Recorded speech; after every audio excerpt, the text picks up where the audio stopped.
Hey, what's up mga kaprombi? Ayun oh, nagkaroon na ng white aphids yung ating mga pananim na talong. Ayan, yung mga puti-puti na yan. Tingnan nyo oh, ang dami. Time check nga pala. Mag-aalas 5:30 na ng hapon. Tama-tama ito, kainaman ng pag-apply ng pesticides mga kaprombi. Yan na nga pala yung mga itsura ng aking mga pananim na talong pagkatapos natin ma-pruning. Naglagay na rin pala tayo ng abono.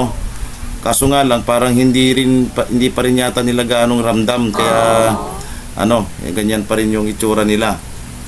So kailangan natin agapan yung pagkalat ng mga peste mga kaprombi kasi sayang yung effort natin kapag hindi natin inagapan yan dahil yung mga white aphids na yan ay malaking sisira yan sa kanilang kalusugan kaya mantala yung kanilang paglaki.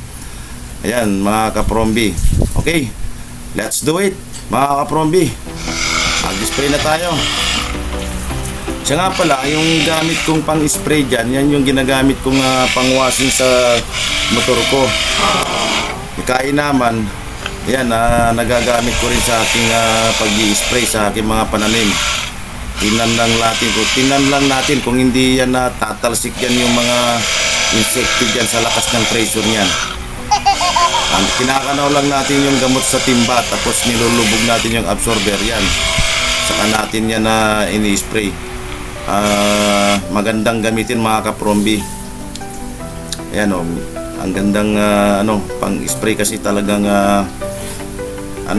tagos talaga hanggang lahat-lahat ng kanyang mga dahon mga kaprombi. Sa mga pananim natin minsan may mga napag-iiwanan. Talagang may mga nababansot. Marahil siguro dahil doon sa lupa na napagtaniman kasi may mga may mga matataba na bahagi ng lupa, meron din yung mga hindi masyadong mataba mga kaprombi.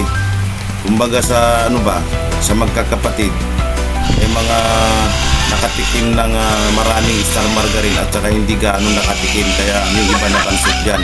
Kaya tinan nyo yung isa dyan nabansot. Siya nga pala mga kaprombi, salamat sa panonood muli. Pa-like naman and share, follow mga kaprombi at pa-comment para malaman ko kung hanggang saan na nakarating yung mga videos ko. Salamat muli sa inyo sa panonood. Ayan, tuloy lang natin yung pag-i-spray. Kasama nga ko pala si Manny dito.